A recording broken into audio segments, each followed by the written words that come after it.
Et on a dans le livre de Bereshit, dans la paracha de Chaye Sarah, on a le commandement de Avraham Avinu à son esclave. Il avait un serviteur, c'était Eliezer, c'était le fils de Nimrod, qui était le roi du monde. Et Nimrod, son fils Eliezer, était parti avec Avraham Avinu à la montagne de Jérusalem, à Moria. Et là-bas, Avraham Avinu a sacrifié Yitzhak. D'accord ? Et quand il a sacrifié Yitzhak, il est revenu tout seul de la montagne. Avec qui ? Alors les Ishmaël et Eliezer et Abraham, ils lui ont dit, tu es venu tout seul ? Oui. Il est où Yitzhak ? Yitzhak. Et il revient tout seul. On a le décès de Sarah et Imenu. La paracha est sur son nom.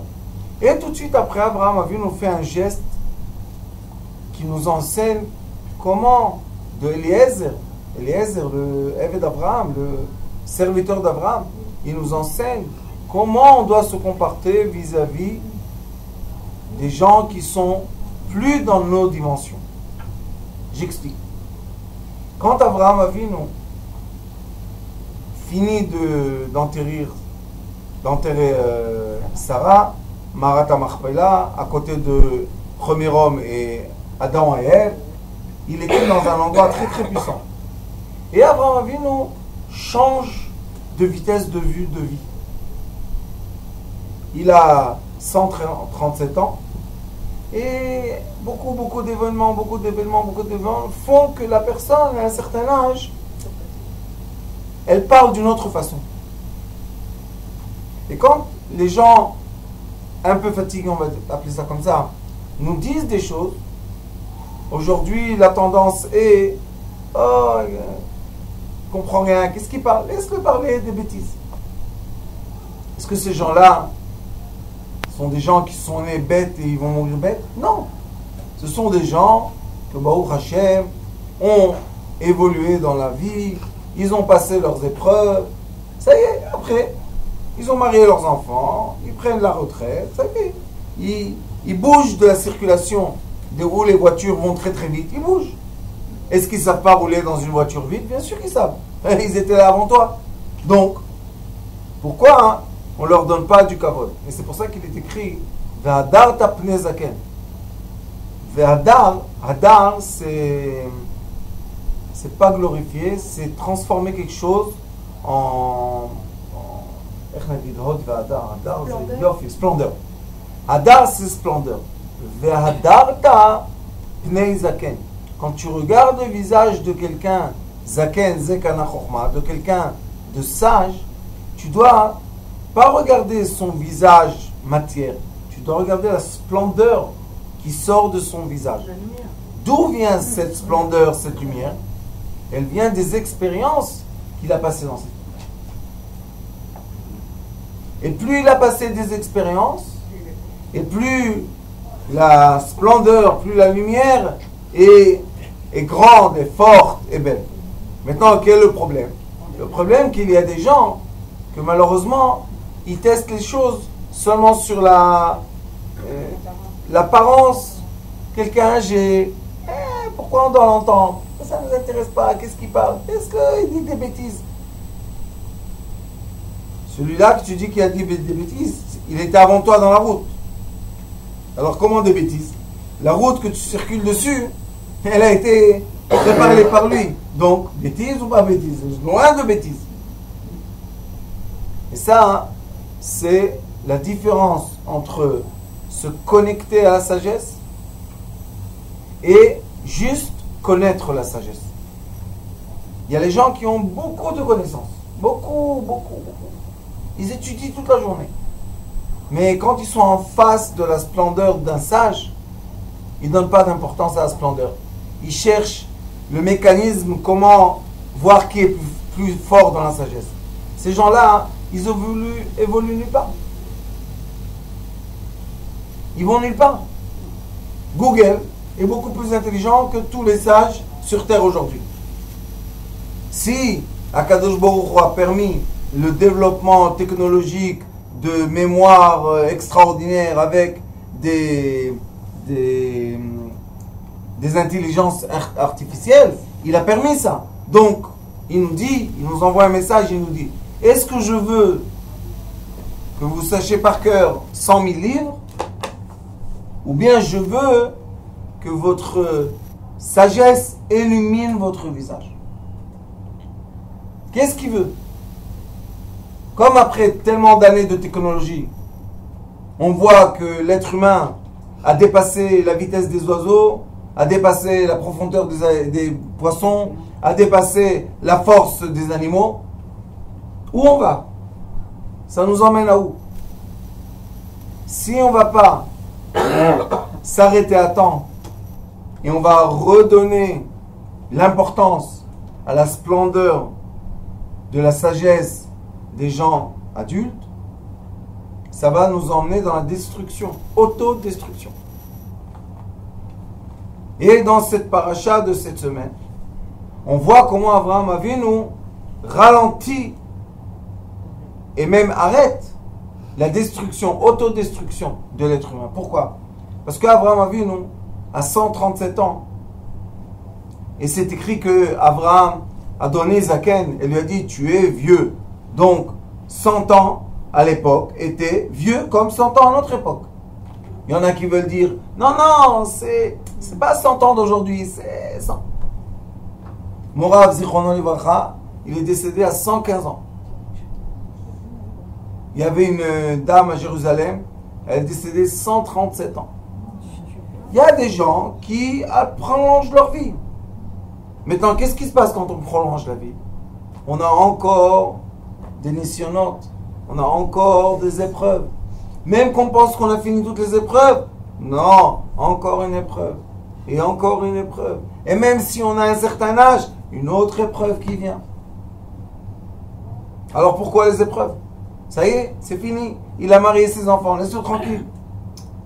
Les épreuves qu'il a, c'est pour nous enseigner le comportement. Akadosh Baruch Hu, par les épreuves on dit?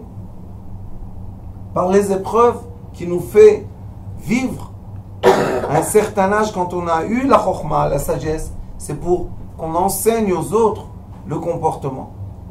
Ce n'est pas des épreuves à nous. Parce que quand quelqu'un, ça y est, s'est annulé, il s'est annulé. Non, tu t'es annulé devant Akadosh Baruch Hu. Encore une fois une épreuve. Et une s'arrête, hop, l'autre arrive.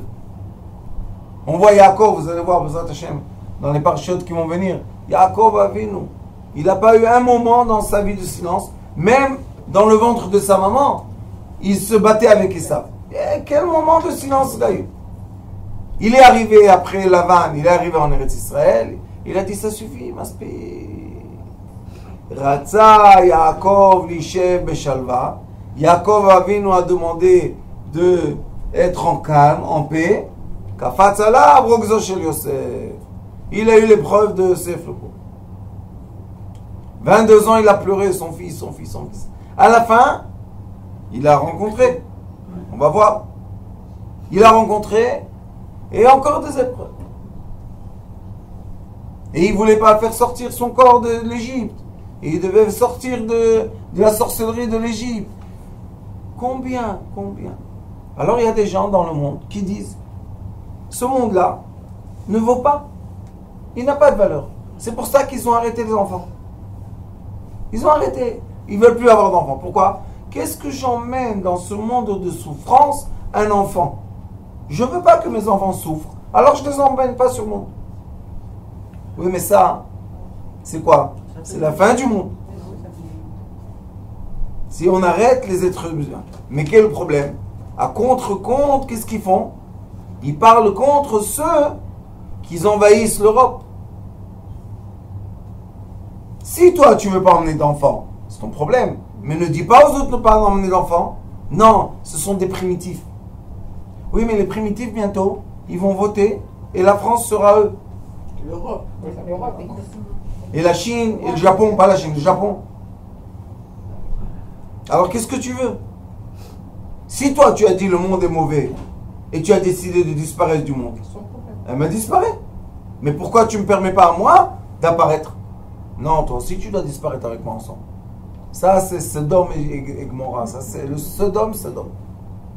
C'est pour ça que nous, pourquoi on n'aime pas, pourquoi on pense négativement de la vie? Parce qu'on a peur de quoi? Des épreuves et de la vieillesse. On dit quand quelqu'un il est âgé, comment il va se nourrir, comment il va être en bonne santé, qu'est-ce qu'il va avoir comme épreuve encore, qu'est-ce qu'il a besoin de tout ça, c'est pas la peine. D'accord? Même le roi Salomon il a dit, Yamim she'en li b'hem chefet. Ce sont des années que la personne ne veut pas tellement ces années-là. Condition. Quelle est la condition? Est-ce que je suis dans l'admiration de la sagesse, de l'ampleur, de royalement Rome? Est-ce que je vois quelqu'un d'âgé? Pour moi, il a fait un trajet dans l'histoire que je ne pourrais jamais faire de ma vie. Est-ce que je dois entendre de lui la sagesse? Non? Comme tous les gens sur YouTube, ils savent que il y a le cours de petites dames. C'est pas les petites dames, c'est les dames sages. Vous êtes connus dans le monde entier, hein? Toutes les petites dames. Dans le monde entier, on vous connaît. Toi, bientôt, on va te faire rentrer dans les petites dames. Avant, il faut te marier. Elle va, ça y est. Ah, j'ai quelque chose pour toi de parcours. Hein? Alors, on a le quoi? On a la sagesse. Maintenant, on voit que Abraham Avinu va faire une action qui est anti-nature. Qu'est-ce que dit Abraham Avinu à son serviteur Eliezer? Il lui dit comme ça: Abraham Zaken, Baba Yamin. Abraham était vieux et il a vécu Baba Yamim. Ça veut dire qu'il a vécu les jours et les jours et les jours. Et Hachem et Akadosh Baruch Hu a béni Abraham en tout, Bakol. Abraham avait tout ce qu'il avait besoin, sauf une chose. Il n'avait pas de descendance de Sarah, puisqu'il a égorgé Yitzhak. Maintenant, on va se poser une question. Dans la paracha précédente, Abraham Avinu dit à Kadosh Baruch Hu, Bame Eda Kerashena. Akadosh Baruch Hu, tu me promets d'avoir une descendance qui sera comme les étoiles et comme. Bame Eda, dis-moi un signe, comment je vais savoir que vraiment je vais avoir cette descendance? Qu'est-ce qu'il lui dit? Yele Chazara, tu vas avoir un enfant. De qui? De Sarah. Comment? Sarah ne peut pas avoir d'enfant. Moi, Akadosh Baruch Hu, vous vous rappelez la semaine dernière, qu'est-ce qu'il a dit? Abraham Avinu, sors de ta logique. Il regarde le monde d'un endroit beaucoup plus élevé et tu vas voir qu'il y a un ensemble de savoir que quand on est seulement dans la logique pure, on ne peut pas comprendre. Vous comprenez? Il faut avoir une vision très, très, très, très élevée. On dit que c'est la vision de l'oiseau qui plane. Lui, il voit les choses d'une autre façon. Nous, quand on est en bas sur Terre, on ne voit rien. Imaginez-vous, il y a un immeuble, après il y a une voiture, et moi je suis là. Est-ce que je peux voir la voiture de là-bas? Non. Mais l'oiseau, il peut la voir. Alors il dit, Vayomer Abraham el Avdo. Akadosh Baruch Hu a promis à Abraham un fils à 100 ans. Il lui a donné un fils? Oui. À 37 ans, il lui dit, Yitzhak avait 37 ans. On ne peut pas dire que c'est 2 jours. Bon, on sacrifie l'enfant 2 jours. Ah, on pleure, mais ça. Mais à 37 ans, perdre un enfant. De tes propres mains. Et malgré ça, Abraham Avinu continue à croire et avoir la foi, quoi? Que Yitzhak doit se marier et avoir des descendances. Maintenant, je vais poser une question logique. Abraham Avinu, tu as vu ton fils, c'est toi qui l'as égorgé. Tu as allumé le feu, il est devenu de la cendre. Tu l'as vu ou pas? Oui. C'est la vérité, Rabbanita. Hein? Elle est un peu choquée, madame. Il est vraiment tué. Mais parce que dans... Pourquoi? Amen. C'est parce que quand en fait, ça c'est la grosse question, ça. L'ange qui lui dit arrête. Ça c'est la grosse question. Oui. Quand l'ange lui dit arrête. Au moment où il a vu la main en l'air, il a bien pour tuer son fils. Ça c'est quand on regarde de ce monde-là. Mais avant que l'ange lui dise arrête, il appelle de deux noms. Il lui dit Abraham, Abraham. Entre les deux. Et lui tout de suite il dit Hineni. Tout de suite il dit ouais, je suis présent. Et après il lui dit n'envoie pas le couteau, ne le ramène pas. Pour faire une shkita kasher, il faut envoyer le couteau et ramener le couteau. Et lui il a juste égorgé.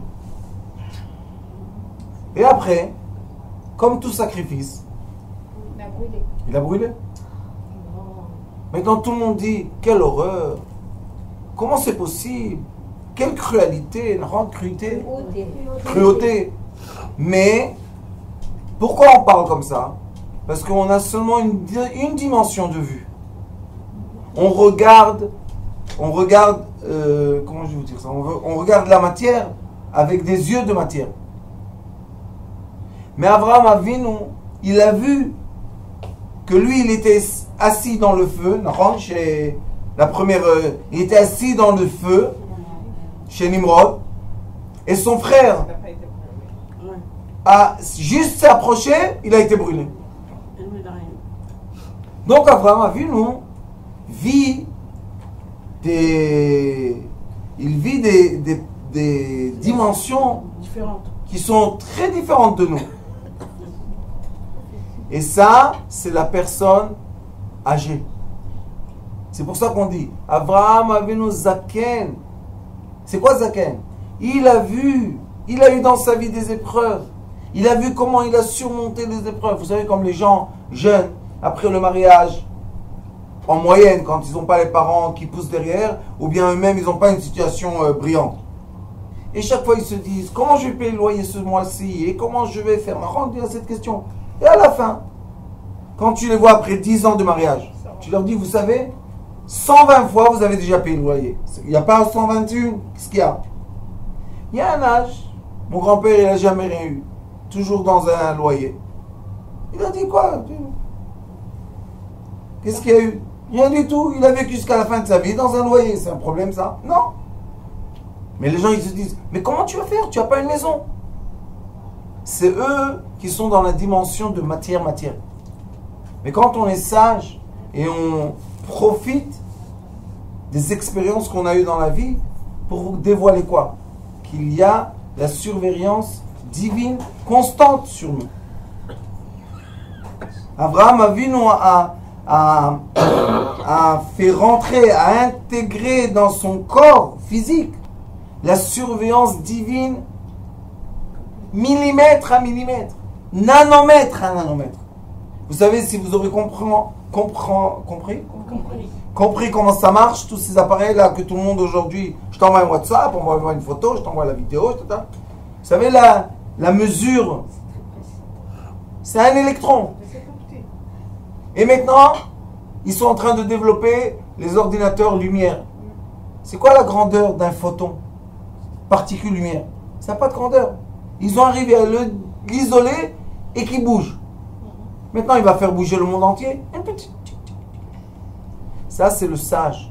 Le sage, il sait, pas seulement il reconnaît parce qu'il a la foi. Il sait, il a vu dans sa vie. Il a eu ses épreuves. Il a vu comment la présence divine le suit pas à pas. Donc, quand Akadosh Baruch lui dit, tu auras une descendance de ton fils Yitzhak, même pour moi, quand j'ai vu que Yitzhak a été sacrifié, pour lui, ça n'a pas arrêté quoi? Le cheminement. Tu as un fils, il faut le marier, non?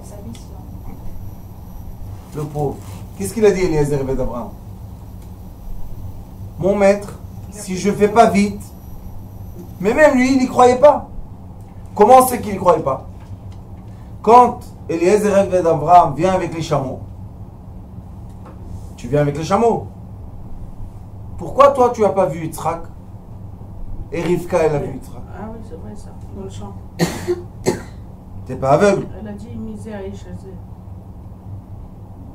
Qu'est-ce qui s'est passé? Lui, dans sa conscience, Yitzhak est mort. Quand Yitzhak est mort, il n'existe plus. S'il n'existe plus, même s'il apparaît, tu ne le vois pas.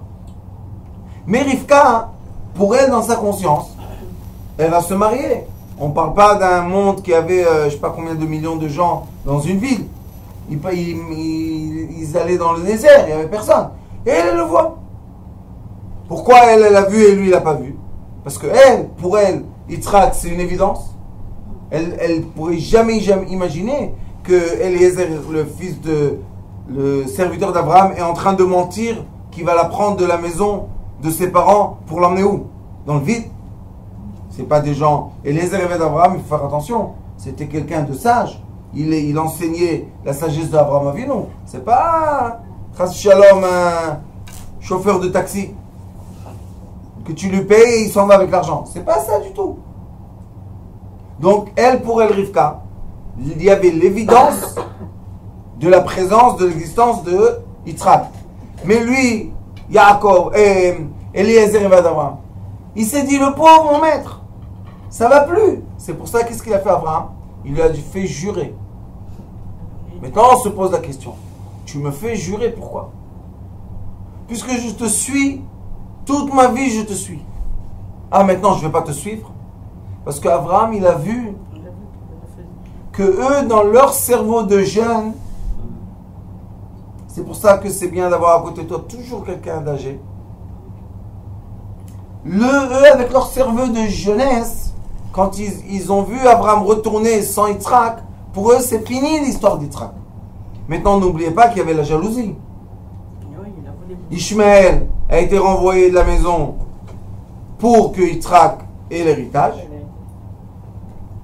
Eliezer était sûr et certain que c'est lui qui allait hériter parce qu'il ne pensait pas qu'un enfant allait venir et tout d'un coup un bébé est en train de naître. Maintenant Abraham a vu, nous, elle a une descendance. C'est ce qu'il va donner à Eliezer. Est-ce qu'on s'appelle nous Eloé Abraham, Eloé Eliezer, Eloé Yitzhak? Non. Eloé Abraham, Eloé Yitzhak, Eloé Jacob. Eliezer n'est pas notre patriarche, avec tout le respect qu'on lui donne. Donc, on voit qu'il y a ici deux façons de voir la vie. Et maintenant, la question est, quelle vision on doit suivre? C'est ça la question de cette paracha. Quelle vision on doit suivre? Qui nous donne le vrai chemin? Vous avez dit que la lumière, elle précède la matière. Oui, donc. Alors c'est la lumière, alors. Oui, mais c'est qui la lumière? Est-ce que la lumière, c'est moi, mon cerveau logique de jeune? Ou bien la lumière, c'est les sages qui ont passé dans la vie?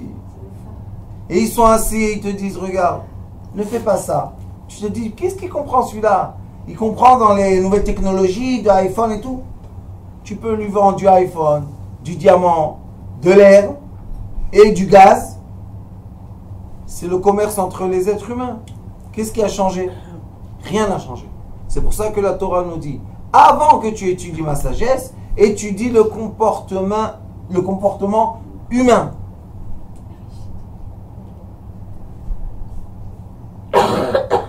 Et Abraham Avinu, il fait jurer Eliezer. Il dit, tu vas me jurer que tu vas m'emmener une fille pour mon fils. Et la question est, où est ton fils? Tu veux que je t'emmène une fille, c'est magnifique, mais à quoi? Comme lui, dans sa vision, Eliezer et d'Abraham, il ne pouvait pas voir Yitzhak. Abraham Avinu nous enseigne. Des fois, il faut dire aux gens de faire des choses qui sont à l'envers à leur logique. On va faire une petite parenthèse. Et on va vous raconter une histoire qui est écrite dans le livre de morale qui s'appelle Mesilat Yesharim. Le chemin des droits, des justes. Dans ce livre-là, il est écrit que le monde, c'est comme un jardin, et comment ça s'appelait chez les rois? Un labyrinthe. Il dit là-bas, le monde, c'est un jardin, un labyrinthe de rois.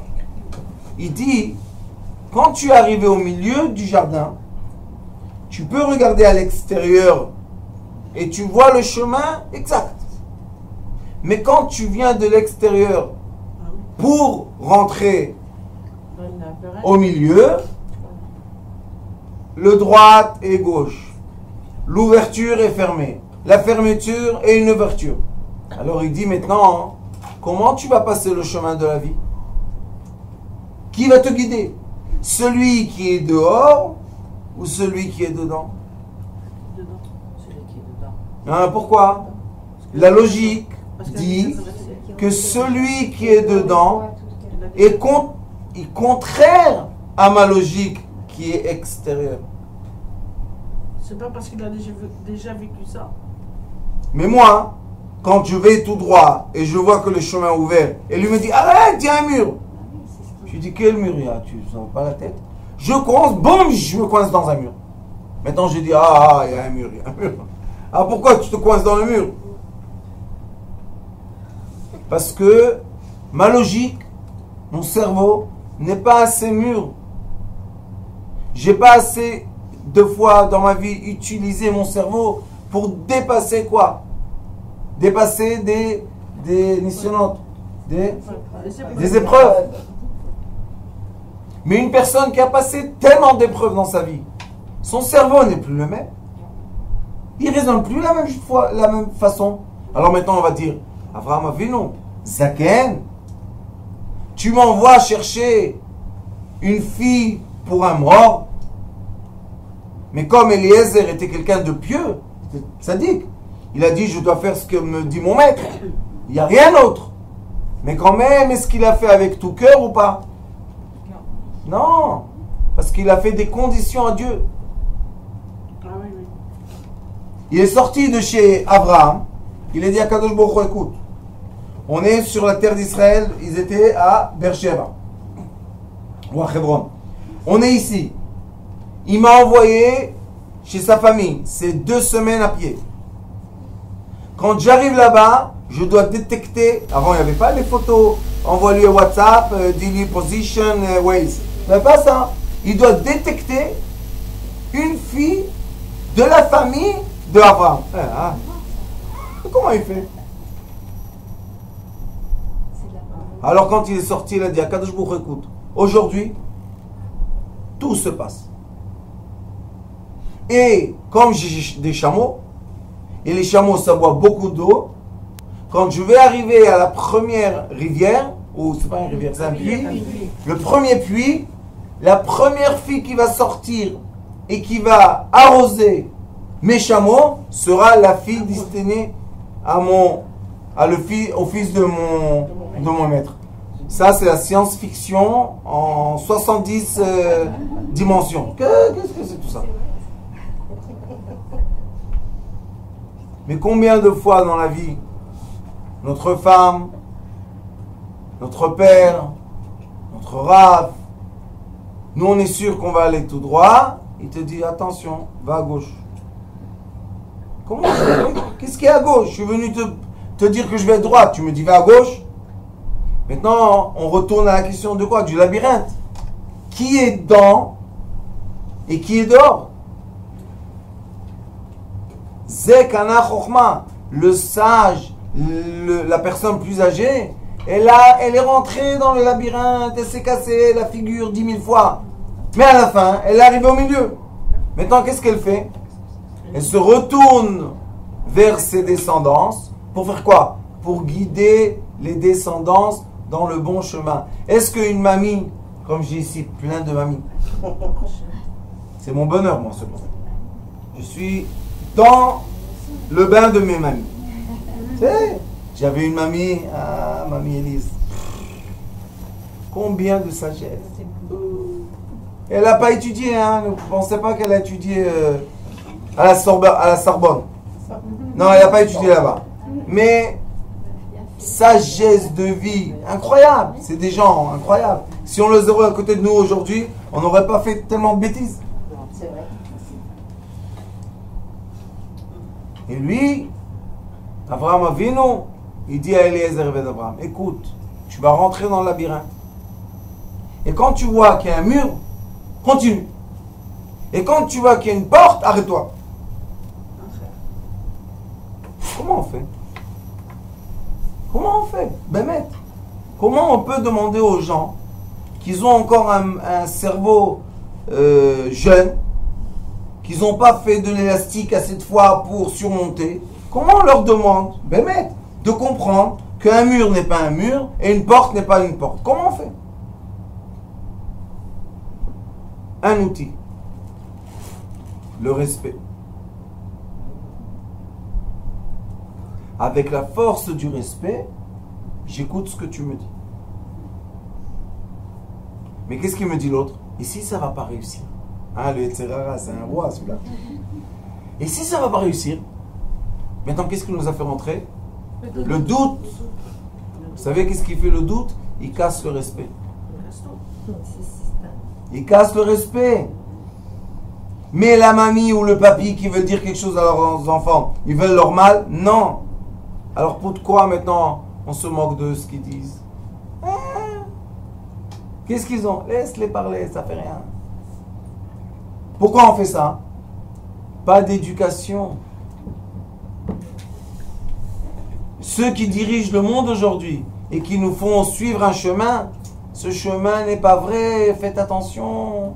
La jeunesse qui pense qu'il est sur les astrades de technologie, attendez, les jours de solitude vont venir et vous n'allez pas être accompagnés, vous allez voir, c'est pas sympathique. Notre chère jeunesse de femmes, de jeunes filles, non, je dois faire encore un truc, post-doctorat, 3 trucs, et quand tu te maries, tu vas avoir des enfants. Non, il y a le temps. Ils ont rendu les gens fous. Fous, complètement fous. Selfie. L'appareil là. Vous savez ce qu'ils font les gens? Ils se photographient. Et après ils regardent. Et ils sont étonnés. Waouh, quelle photo. Dis-moi, tu es complètement... Selfie. Au moins que quelqu'un me photographie. Non, maintenant, vous avez vu le bâton. Il y a un bâton. Oui, il y a un bâton. Aujourd'hui, dans le monde, quand vous voyez des touristes, il y a comme un parapluie. En haut, il y a le petit appareil. Et ça filme tout. Maintenant, ils sont occupés de ce qu'ils filment. Après, ils vont à l'hôtel. Ils regardent. Comme c'est joli. Ils n'ont pas profité. Tu étais là-bas. Profite de l'air. Profite du goût. Profite de l'odeur. Rien du tout. Pourquoi? Parce que la technologie est en train de prendre le dessus de l'être. Faites attention. Et la science de l'âme met l'homme au-dessus de la technologie. Et sachez qu'il y a une grande guerre. Il y a une guerre, une vraie guerre. C'est la guerre de l'avenir de nos enfants. Il y a une partie des gens qui disent on doit aller au bout de la technologie. Qui va emmener quoi? La destruction de l'être humain. Et il y a des gens qui disent la technologie ne sert plus. Il faut retourner au manger de base, à la lumière de base. Il faut retourner dans la nature. Regardez les gens. Il y a des gens qui vont habiter dans les tours. Vous savez qu'une tour, si vous y pensez logiquement, c'est une prison, une piège. Une prison dorée. Non, c'est une piège. Tu sais pourquoi? Parce que, Chas v'shalom, l'électricité s'arrête. Il n'y a plus d'oxygène. Il n'y a pas d'ascenseur. Toutes les portes se ferment. Tout se bloque parce que c'est panne d'électricité. On dirait qu'il y a un voleur qui rentrait. Et malheureusement, les gens piégés dans quoi? Dans un rêve. Si tu veux venir visiter quelqu'un dans une tour, il n'y a pas les visites comme avant. Comment ça va, toi? Non. Tu dois pas aller avant. Tu dois envoyer ton code. Tu dois recevoir une permission. Dans quel étage tu vas? Il t'envoie juste dans l'étage que tu veux. Tu peux pas aller où tu veux dans les étages. Avant, qu'est-ce qu'ils faisaient les gens de Hatzdaka? Ils tapaient les portes, Nahon. Il n'y a plus, tu rentres pas dans la tour. Tout est protégé. Et dedans, qu'est-ce qu'il y a? Des gens pauvres. Tour. Alors tu vois la mer d'en haut. Bravo. Et l'air que tu respires, plein de microbes. Pourquoi? Parce que l'air conditionné. Il y a les microbes qui s'entassent. Magnifique. Et il y a des autres, dans cette génération, qui quittent le monde moderne. On ne veut plus payer les taxes et aller aux élections et la police qui t'arrête. Laisse-moi tranquille. Où ils vont?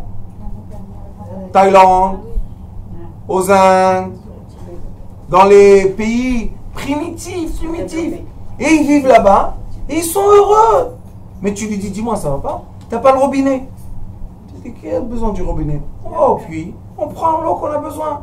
Et on étudie comment ne pas dépenser de l'eau pour rien. On étudie de manger, on ne laisse pas les écorces comme ça dans la rue. Parce qu'il n'y a pas les balayeurs de rue ou celui qui va faire jeter la poubelle. Alors qu'est-ce qu'on fait? On doit soi-même évacuer les déchets. On fait un peu de feu. Vous savez combien de gens dans cette salle? Sauf ceux qui font l'Akba Omer. Mais à part ça, combien de gens dans cette salle n'ont pas vu le feu? Feu de bois. Je ne parle pas de l'allumer les nérotes. Et vous savez que si les gens, aujourd'hui, n'allument pas les bougies, aujourd'hui, la plaque électrique, il n'y a plus le gaz. Pourquoi? C'est dangereux le gaz. Oui, mais on est en train de perdre la vue de la nature. Le feu, c'est une partie des compositions de la nature. Je dois voir la flamme. Elle m'enseigne beaucoup dans subconscient. Mais si j'arrête de voir les flammes, j'arrête de voir les animaux, j'arrête de voir les oiseaux, je ne vois plus aucun paysage comme il faut, je vois juste le voisin en face de moi ou bien les voitures. Qu'est-ce qui se passe? Je suis en train de perdre un très grand savoir qui est une partie de mon âme. Et il y a un livre, je vous ai dit déjà quelques fois, ça s'appelle Le futur du cerveau, Atid chez la Moire. Et dans ce livre-là, qui est récent de 2016, il emmène les recherches les plus avancées au monde. Et ils vous disent, le mieux pour l'être humain, c'est qu'il soit commandé par des ordinateurs. Qu'est-ce qu'ils font? Ils ouvrent la fontanelle, ils implantent un cerveau. Mais vous savez pourquoi? Parce que le temps d'entendre un message et faire l'action, c'est trop de temps. La vérité, on entend quelqu'un nous dire comment ça va? Non, c'est trop. Alors ils envoient le message direct dans le cerveau pour direct faire l'action. Ya baba. C'est des robots, ça. Mais ce sont des êtres humains. Et maintenant, il y a un pays en Amérique qui disent que tous les bébés, à la naissance, au lieu d'attendre qu'ils grandissent, on va scier le cerveau et tout, ils vont leur mettre ça. Alors il y en a qui disent, mais tu sais, c'est pas esthétique. Ils vont avoir une petite bosse. Vous savez c'est quoi la réponse? Quand tout le monde aura une bosse, ça sera esthétique. Maintenant on est tous étonnés, d'accord? Vous connaissez la France. C'est un pays développé, un pays bien, d'accord? Maintenant ils sont en train de passer une loi. La puce. La puce. Chaque citoyen français va avoir une injection de puce dans son corps. Pourquoi? Suivre les gens. Oui, parce que ceux qui ne vont pas mettre la puce, ils vont être condamnés au tribunal. Maintenant, ça oui. Ça va être obligatoire. Ils sont en train de faire. Et, écoutez bien, ça s'appelle la démocratie. Ah bah oui. On vote. Si, madame. Non, si on vous oblige, c'est pas démocrate. Pourquoi? L'Assemblée générale a voté pour. Maintenant, tout le monde est obligé. C'est comme les vaccins d'ailleurs. Les Non. vaccins obligatoires. Et on sait que les vaccins créent des maladies affreuses. Mais si tu ne prends pas le vaccin, tu n'as pas le droit à la sécurité sociale. Et si tout le monde ne veut pas le mettre, on met tout le monde. Où ils sont tout le monde? Pour les écoles, on a dit, Madame, ils sont pas vaccinés. le tout le monde, c'est le troupeau. Non, mais on ne mettra pas, c'est impossible un truc pareil. On ne peut pas mettre dans. Non, ça c'est. C'est comme si je vous ai posé la question il y a 30 ans. Est-ce qu'il y aura un appareil qui est fait en plastique et vous allez vous voir dans l'appareil danser? Qu'est-ce que vous aurez dit? C'est pas possible, ils sont complètement fous. Oui, ils vont nous emmener, me faire entrer dans un appareil danser. Ah non, non, non, non, non, non. Voilà, il est là l'appareil. Mais les gens, ils sont d'accord pour ça. Rabbanit, il n'y a plus de démocratie. Il y a quelqu'un qui. Il y a l'Assemblée générale, Pose la question. c'est elle qui décide pour toi. On leur fait croire que c'est un vaccin ou quoi? Ça me semble tellement monstrueux. Pour toi, comme tu as un certain âge, tu te dis, c'est monstrueux. Attends, mais peut-être ta petite fille, qui est jeune, elle va te dire, mais maman, c'est super chouette. Qu'est-ce qu'il y a de chouette? Eh ben c'est in. Hein? Ils vont te mettre le truc, ils vont te dire, maintenant il n'y a plus besoin de passeport. Maman, pourquoi tu as besoin de tous ces papiers avec toi? Tu passes la main, tu passes les frontières, tu reçois ça. Tu vas même payer avec ça. Il y a Bitcoin. Tic, tic, tu payes avec ta main. Tout va bien. Comment on va manger? Ah, c'est ça le Bitcoin. Ah bon? J'ai entendu parler, mais je ne sais pas si c'est exactement ce que c'est. Bitcoin, Le Bitcoin. c'est une des plus grandes magouilles qui a été créée de l'être humain. Ça n'a pas été créé en Israël, ça? Je vais vous expliquer c'est quoi la magouille du Bitcoin. Ils ont décidé un jour, quelqu'un, hein, un monsieur a décidé, il a dit, comment dire, le peuple ne donne plus confiance à la monnaie de son pays. Pourquoi il dit ça? Parce que les Américains sont en dette, que Dieu nous en préserve.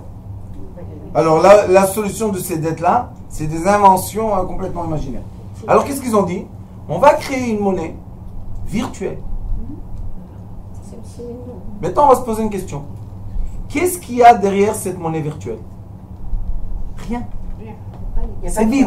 Mais, ils disent, si moi et toi on est d'accord que tu me donnes une pomme et je te donne une image virtuelle, ça veut dire que la monnaie a une valeur. Quelle est la valeur? L'échange. C'est comme le troc. Écoutez, ça a commencé à 20 cents. Maintenant, ça vaut 6 000 $. 7 000 $. En combien de temps? 2 ans. Vous savez, c'est multiplié par combien? C'est multiplié par 3 000. C'est 35 000 fois. Parce que c'est 0,2. 35 000 fois. Et ça continue à monter. Ça commence à s'arrêter maintenant. Et vous allez voir, ça va. Ça va chuter. Mais combien de gens en un an sont devenus milliardaires? Parce que pour faire 35 000 fois la valeur, imaginez-vous, c'est 1 000 $, c'est 35 000 fois, c'est 3,5 millions de dollars. Est-ce que c'est une action que les gens ont achetée? C'est virtuel. Maman, c'est rien. Mais ils ont mis en place que comme les gens achètent sur Internet, ils se sont dit, on va faire la monnaie Internet. Il n'y a plus la monnaie française, américaine, chinoise. Hein? On va faire une monnaie. Et qu'est-ce qu'on va faire? Toi, tu vas me donner des bitcoins et moi, je vais t'envoyer un produit. Maintenant, ça devient réel puisque tu m'envoies un produit, moi, je t'envoie un bitcoin. Oui, mais quand moi, je t'envoie un bitcoin, tu m'envoies aussi un produit. Ils ont dit d'accord. Mais c'est une... Demain matin, ils arrêtent l'ordinateur. Bitcoin s'efface. Et maintenant, il y a des économies, l'Europe de l'Est, qui sont en train de se baser sur de la richesse. Avant, il y avait l'or. Aujourd'hui, ils disent on va avoir du Bitcoin. Qui dit la catastrophe? Les vieux, les sages. Ceux qui ont vu le dollar, ils ont vu le franc, ils ont vu l'euro, ils ont vu. Mais qui est en enthousiasme de ça? La jeunesse. Allez, on va faire facile 1000 fois notre argent. Mon fils, 1000 fois ton argent, la valeur, combien il faut travailler? Je ne veux pas travailler. Je veux avoir seulement de plaisir. Je ne veux pas travailler. Alors qu'est-ce que tu fais? J'attends sur Internet et je cherche le magouille. Je trouve une belle magouille. Allez! Et après, je viens chez ma grand-mère. Tiens, maman, je t'ai acheté. Qu'est-ce que tu as acheté, mon fils? Mamie, tu voulais pas faire le tour du monde? Oui, eh ben, tu as le billet. Mon fils, comment tu as trouvé ce billet? Ça coûte cher. Mamie, aujourd'hui, à l'ordinateur, j'ai appuyé sur le bon bouton et tac, j'ai fait 1000 fois l'argent. Et ça existe. Et ça va de plus en plus, la technologie s'avance, et plus on voit le décalage entre quoi? Entre l'être humain et le robot humain. Il y a un décalage de couple, comportement du couple, comportement de l'éducation de nos enfants, parce que nous on ne sait pas qu'est-ce qui se passe dans les écoles. Mais là-bas ils n'arrêtent pas de leur bourrer le crâne de cette technologie-là. Non. Non. Pourquoi? Parce que à l'âge de 12 ans, ils veulent qu'ils savent programmer les choses. Mais on reçoit des enfants en Japon, en Chine, à 6 ans. Ils disent 10 000 fois plus intelligents qu'Einstein. À 6 ans. Et Einstein a fait une révolution et tout le monde était... Ah. Il y a un problème. Le problème retourne à quoi? À la base du comportement humain. Et à la fin, même les gens robotisés, quand ils vont avoir un souci, un chagrin, ils vont chercher quoi? La médecine. D'accord? Écoutez ce que dit la Torah. La Torah dit Ve'eshivot alo. On a un commandement positif qui dit si tu as trouvé quand on a perdu quelque chose, ça fait quoi? Une perte. Si tu as trouvé la perte de ton prochain, tu as une obligation de quoi? De lui rendre. Si tu as trouvé un objet avec des signes, avec tout ça. Mais si tu as trouvé, oui. Vous savez qu'est-ce qui est écrit dans la Torah il y a des milliers d'années? Elle a tout vu. Ils disent Ubichlal, Ashivotalo, ça inclut quoi? La partie de sa vie. Si tu vois quelqu'un malade, ça veut dire qu'une partie de vitalité,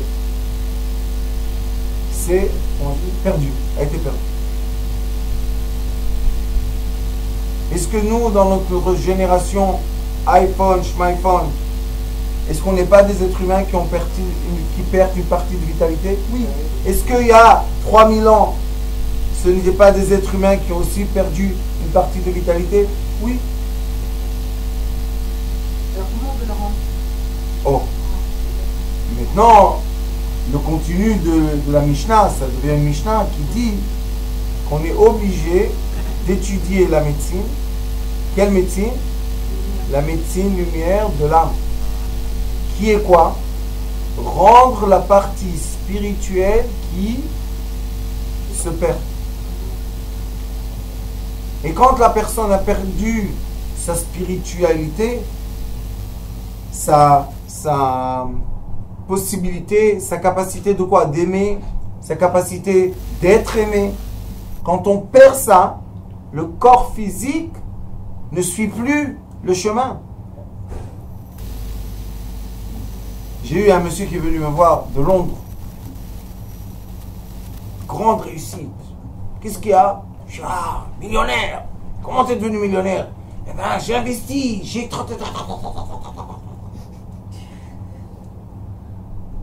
Sauf que il a eu un malheur qu'il est prêt à donner tous ses biens et tout son argent pour ne pas avoir ce malheur qu'il a eu. Sentiment. Sentiment. Il a dit, pour ne pas vivre ce que je vis, je donne tout. Oui, mon fils. Mais pendant que tu as obtenu tout ce que tu as obtenu, tu étais en train de créer le champ qui va faire pousser ton malheur.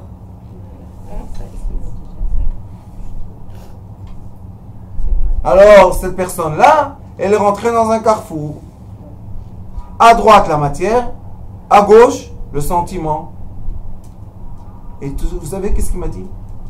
Je l'aime! J'ai dit, mon fils, dans les ordinateurs, il n'y a pas je l'aime. Envoie-lui un like, c'est tout. Il vous envoie des petits trucs comme ça. Le cœur brisé. Une larme. Mais malheureusement, les personnes vivent ça. Vous savez qu'est-ce qu'ils voulaient faire? Très simple. La tour la plus haute. Oui. Vous dites Smallah. Et vous savez qu'est-ce qu'il dit? Je vais mourir et j'ai plus de problème. Attendez. un des plus grands mensonges du monde moderne. La vie s'arrête dans la tombe. Un des plus grands secrets du monde ancien, la vie continue à l'infini, mon fils. Maintenant, si tu vas faire ici, dans ta vie, quelque chose qui va être projeté sur la vie future, et là-bas, tu vas souffrir, maintenant, tu vas avoir un problème là-bas de réparer, parce qu'il n'y a plus de corps. Alors, on est en train de quoi? D'éduquer une génération entière, de faire quoi? De dénier nos sages, nos ancêtres. C'est moi, quand j'étais petit, on est venu de la France, très bien éduqués, ta. Et la professeure de maths, une équation facile. Tac, je lui dis les résultats. Je lui dis les résultats. Elle m'a dit, tu n'as pas le droit de dire le résultat. Pourquoi? Parce que ça dérange. Si tu es intelligent, ne sois pas intelligent. Tu vas être retardé mental, comme tout le monde. Tout doucement. Jusqu'à un degré, je me rappelle, c'était... je crois, comment dire, les divisions. Qu'est-ce qu'elle nous dit? Sans honte, hein? Elle nous dit, et sachez que ce qu'on étudie maintenant, vos parents ne peuvent pas vous aider. Vous savez pourquoi? Parce qu'ils ne savent pas. Vous êtes étonné, excusez-moi. Aujourd'hui, votre petit-fils étudie programmer, je sais pas quoi, un robot. Vous savez le programmer? Non. Qu'est-ce qu'ils font? Vous savez qu'est-ce qu'ils font?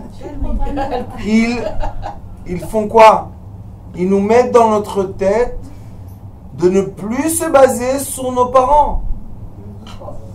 Ils ont tourné la roue. Ils disent non, la jeunesse et le futur.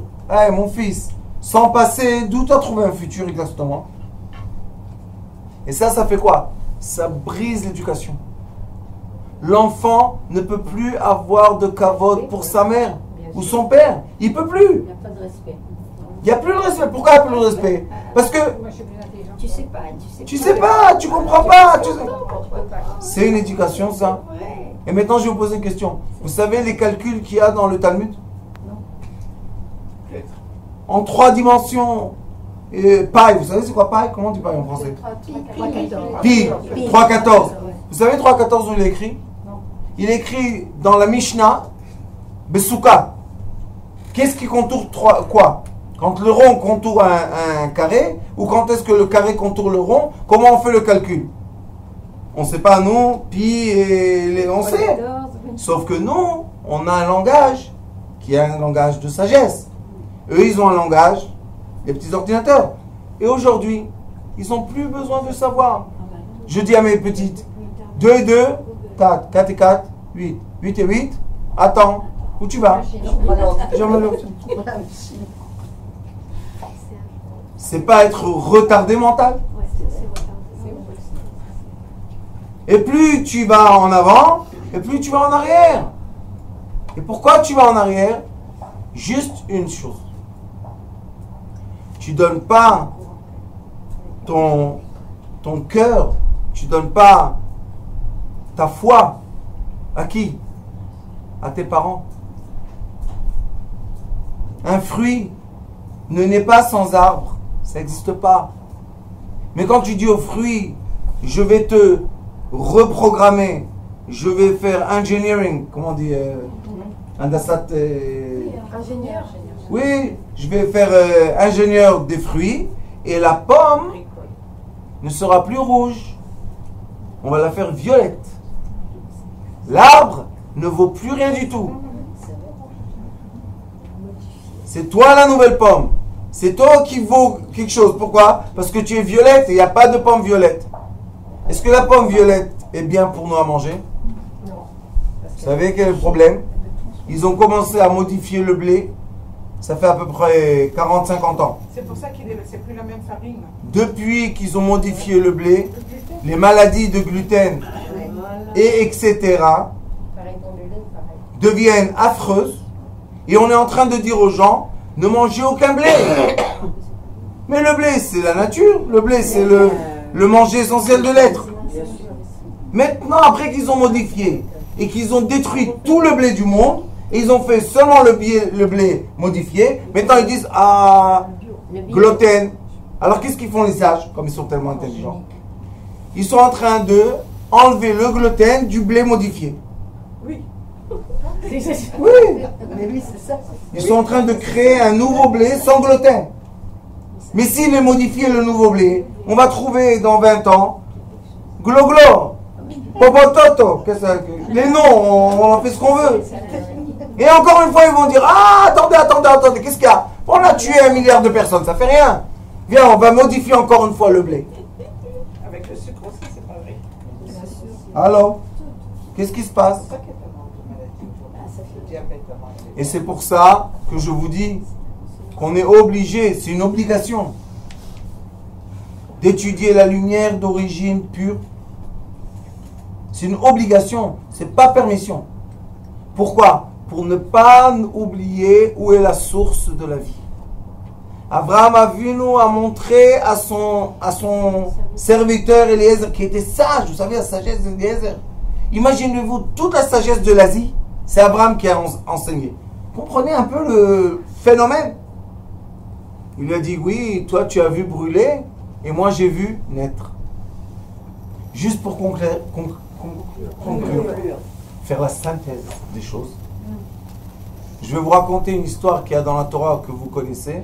Et de cette histoire-là, vous allez comprendre la synthèse du cours d'aujourd'hui. Quand Moshe Rabbeinu est monté dans la montagne, il a vu le buisson ardent. Et qu'est-ce qu'il est écrit dans la Torah, vous savez? Asne nisraf ve'eno ukal. L'arbre brûle, mais se consume pas. Qu'est-ce que c'est ça? Il brûle, il ne se consume pas. Est-ce que vous connaissez une matière qui brûle, qui ne se consume pas? Akadosh Baruch Hu a dit à Moshe Rabbeinu, écoute, tant que vous allez être connecté à la lumière que j'enseigne, qui est écrit dans les livres, vous n'allez jamais être consumé. Vous allez être immortel. Éternel, parce que vous êtes une âme. Mais dès que vous allez tomber dans la pensée de la consommation, vous allez finir. C'est pour ça que le peuple qui traverse des générations et des générations et des générations, qu'on n'arrête pas d'exterminer, exterminer, c'est un peuple que intérieurement, il est connecté à l'infini. Même cette génération, qu'on voit un holocauste affreux de quoi? De comportement d'être humain. La plupart du peuple juif, il y a 70 ans, étaient juifs. Je ne veux pas parler de religion parce que c'est une invention, mais juifs, on était juifs. Ils sont venus ici, en 40 ans, tac, ils ont pris toutes les bases du judaïsme. Pour faire quoi? Pour rouler en voiture Yom Kippur, Yofi, bravo. Pour aller au cinéma Shabbat, Yofi, fais encore, allez, bravo. Quoi encore? Pour manger ce qui est interdit, fais encore, qu'est-ce que tu veux? Pour brûler les tefilines, brûle. Et, n'oublie jamais, Asne Eino Ukal, c'est impossible de détruire ce qui est connecté à l'infini. Donc, nous avons une mission que j'appelle tous les gens qui nous regardent, il y en a pas au prochain, on va atteindre le demi-million là, le mois prochain. Je dis, on doit se réunir tous autour de quoi? Des flammes naturelles. L'être humain, s'il est connecté à la lumière, jamais il sera exterminé par les robots, par les machines, par les bêtises. Non. Mais l'être humain qui a été envahi par la consommation, les robots, il les tue en un instant. Un instant. Pourquoi? Parce qu'ils nous ont pris le choix de vie. Et on doit remettre en place les mariages. Et de plus en plus de mariages. Vous savez que chaque mariage que je vais, je pleure. Je dis aux mariés, vous savez qui vous êtes, vous? Vous êtes le Mashiach. Je dis, comment Mashiach? Je n'ai pas de kippa, je n'ai pas de... J'ai dit, tu as accepté de faire quoi? D'être anti-consommation.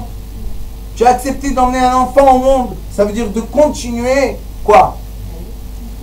L'éternité de l'âme. Mais ceux qui ne veulent plus se marier, qui font des carrières, ils ont de très belles maisons, tout va bien, ils ont de l'argent, ils ont des... mais ils n'ont pas de vie. Alors à quoi ça sert? 70 ans de profit et consumer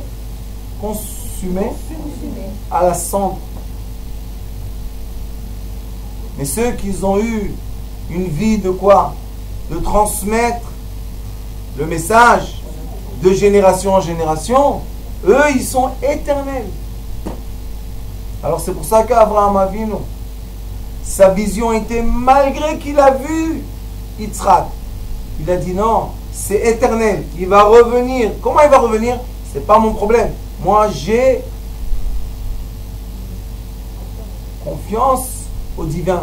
Je sais que quand le divin m'a dit que je vais avoir une descendance, je vais l'avoir. Mais mes yeux ne voient à l'envers. Et alors? Combien de fois dans la vie on a eu des épreuves, on s'est dit, je vais mourir? Non. L'épreuve va passer, tu es mort? Non. D'accord? Alors que Bezrat Hashem, ce savoir de Torah, sera le savoir éternel pour prendre l'humanité à l'éternel et non pas l'humanité à être consommée en cendres. Baruch Adonai l'olam. Amen. Amen.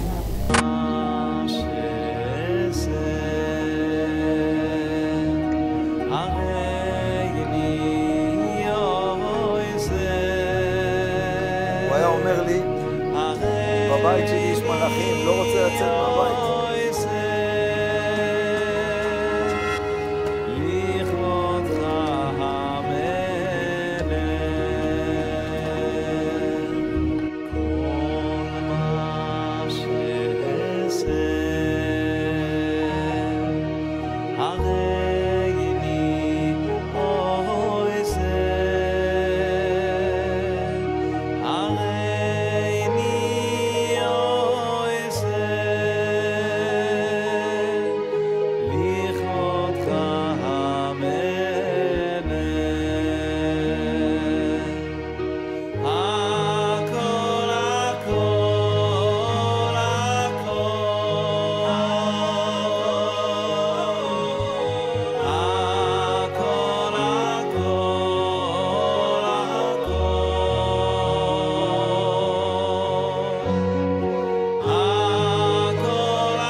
arrête.